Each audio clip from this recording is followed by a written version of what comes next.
अस्सलाम वालेकुम dear student. आज ईटा के एग्ज़ाम में जो लॉजिकल रीजनिंग आई है उनको हम एक्सप्लेन करते हैं और उनको डिस्कस करते हैं। ये जो पहला हमारे पास क्वेश्चन आता है ये वैन डायग्राम से आया है। तो इसकी स्टेटमेंट हमारे पास ये है कि सम टीचर्स आर स्टूडेंट। तो हमने पहले टीचर बना लेंगे, ये टीचर है वैन डायग्राम में। तो सम टीचर्स आर स्टूडेंट, तो ये हम इसको बना लेंगे कि ये सम आ गया, ये सम को ज़ाहिर कर रहा है। All student, some teachers are student यहाँ बन जाएगा। ऑल स्टूडेंट्स आर गर्ल्स, जितने भी स्टूडेंट हैं वो सारे के सारी जो हैं वो गर्ल्स हैं, वो यहाँ पे गर्ल्स आ जाएगा। नेक्स्ट आएगा कि no student is a boy. यहाँ पे क्योंकि नो आ रहा है तो यहाँ पे हमने क्या लिख देना है कि ये हमारे पास बॉय आएगा। अब हमारा क्वेश्चन ये है कि सम टीचर्स आर बॉयज़, कि कुछ टीचर जो हैं वो बॉयज़ हैं। Some teachers are boys, no, ये पहला आर्ग्यूमेंट हमारा गलत है क्योंकि इन दोनों का आपस में कोई ताल्लुक़ नहीं है। सेकंड ये है कि सम गर्ल्स आर टीचर, हाँ गर्ल्स जो होती हैं वो टीचर्स को भी टच कर रही हैं, इसलिए ये वाला जो है आर्ग्यूमेंट ठीक है कि some girls are teacher. Second आता है कि सम गर्ल्स आर स्टूडेंट, तो क्योंकि जितने भी students are, all student are girls, जितने भी स्टूडेंट हैं वो गर्ल्स हैं, लेकिन कुछ गर्ल्स जो होती हैं वो स्टूडेंट होंगी, ये ऑप्शन भी ठीक है। तो ओनली 2 and 3 आर फॉलो, तो यहाँ पे हमारा जो ऑप्शन आएगा वो ये आएगा। अब सेकंड जो हमारे पास है वो कंप्लीट द फॉलोइंग सीरीज़, ये बहुत आसान सी सीरीज़ है। तो पहले आपने देखना है ये के है, फिर ये एल है, फिर ये एम है, तो यहाँ पे हमारे पास क्या आएगा, एन है, फिर क्या आएगा, ओ आएगा। तो यहाँ पे सी डी है, यानी दोनों साथ साथ आ रहे हैं, फिर सी डी के बाद ई एफ आएगा, फिर एम, फिर जी एच आएगा, फिर इसके बाद आई जे आएगा, तो यहाँ पे आई जे आएगा, फिर ये के एल आएगा। तो ये भी हमारे पास सी ऑप्शन ठीक है, तो ये हमने इसको टिक करना है। नेक्स्ट हमारे पास जो है ये को काज कोर्स ऑफ एक्शन, वहाँ से ये स्टेटमेंट ली गई है। तो इसमें यह है कि read the statement carefully, decide about the argument. Statement क्या है, does Pakistan use so many plan for development, कि पाकिस्तान को डेवलपमेंट करने के लिए बहुत सारे प्लान जो हैं वो करने चाहिए। Number 1, yes, nothing can be achieved without proper planning, कोई चीज़ भी अगर प्लानिंग नहीं की जाती तो हमें कभी भी हासिल नहीं होती। Number 2, no, too much time money and energy is wasted on planning, कि प्लानिंग बिल्कुल नहीं करनी चाहिए क्योंकि इसके ऊपर बहुत सारा टाइम, मनी, एनर्जी वेस्ट होती है। तो हमारे पास जो है ओनली आर्ग्यूमेंट 1 जो है ये हम फॉलो करेंगे, क्योंकि अगर प्रॉपर प्लानिंग होगी तभी हम किसी चीज़ को जो है वो अचीव कर सकते हैं।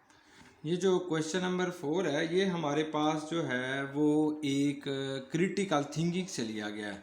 तो ये हमें दिया जा रहा है स्टेटमेंट के मिथाइल टेट्राक्लोराइड, ये मिथाइल होता है, इसके साथ आपने 3 Cl लगा देने हैं, जिसे हम CCl4 भी कहते हैं। ये कार्बन टेट्राक्लोराइड भी कहलाता है, मिथाइल टेट्राक्लोराइड भी कहलाता है। Is a chemical found in pesticides में इस्तेमाल करते हैं, ग्लूज में एंड सीलेंट्स में इस्तेमाल करते हैं।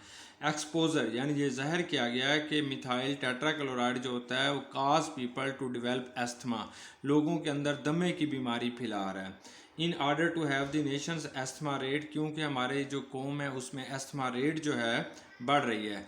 गवर्नमेंट ने ये अनाउंस किया है that it will ban all products containing MTC, तो गवर्नमेंट ये ऐलान करती है कि तमाम ऐसे प्रोडक्ट जिसमें मिथाइल टेट्राक्लोराइड होगा उसे बैन किया जाएगा। अब इसमें से ये क्रिटिकल थिंकिंग है, तो government plan to have the nation asthma rate relies on which of the following assumptions, तो गवर्नमेंट इनमें से कौन सा प्रोसेस जो है वो उसको ओबे करें। Number 1, exposure to methyl tetrachloride is responsible for no less than half of the nation's asthma cases, कि हमारे पास ज़्यादातर जो एस्थमा के केसेस हैं वो जो है उसके अंदर जो एक्सपोजर हो रहा है, जो चीज़ साफ नज़र आ रही है वो मिथाइल टेट्राक्लोराइड है। नंबर 1, यही बात इसने ऊपर भी यही स्टेटमेंट लिखी है। Number 2, product containing methyl tetrachloride are not necessary to the prosperity of the American economy, कि मिथाइल टेट्राक्लोराइड जो है वो अमेरिकन इकानमी के लिए खुशहाल नहीं है, तो इसके अमेरिका का इससे कोई ताल्लुक भी नहीं है, इसलिए ये इररेलेवेंट है, हम इसे काट देंगे। नंबर 3, कि asthma has reached epidemic properties proportions, तो ये एक दायमी बीमारी बनती जा रही है। नंबर 4 कि exercise and proper nutrition are helpful in maintaining respiratory health. तो एक्सरसाइज का भी इससे कोई ख़ास ताल्लुक नहीं है। Dust mites and pet dander cause asthma. तो डस्ट के जो धुएं होते हैं या जानवरों के जो वेस्ट होते हैं वो भी। तो हमारे पास ना इसका ए ऑप्शन ठीक है, क्योंकि गवर्नमेंट जो है वो ऐसी चीज़ों के ऊपर बैन करे जिसके अंदर मिथाइल टेट्राक्लोराइड को हम यूज़ कर रहे हैं। तो ये ऑप्शन हमारे पास ठीक हो गया।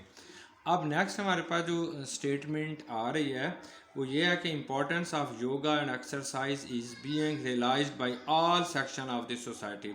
सोसाइटी के अंदर ये चीज़ मानी गई है कि योगा और एक्सरसाइज को बहुत ज़्यादा इस्तेमाल करना चाहिए। There is an increasing awareness about health in society. Society के अंदर अवेयरनेस जो है इसके बारे में बहुत ज़्यादा लोगों को बताना चाहिए, particularly among middle ages group of peoples, जो लोग अर्ली एज के अंदर उन्हें। तो ये जो स्टेटमेंट 1 है, स्टेटमेंट 1 जो होता है वो हमारे पास काज है, और स्टेटमेंट 2 जो होगा वो इसके अंदर जो है वो हमारे पास जो है वो स्टेटमेंट जो है वो हमारे पास इफेक्ट आ जाता है। स्टेटमेंट 2 जो होगा ये हमारे पास काज आ जाता है and statement 1 is the effect. तो ये बी आंसर इसका ठीक है, ये वाला हमारे पास इसका जवाब जो है वो ठीक आ जाता है।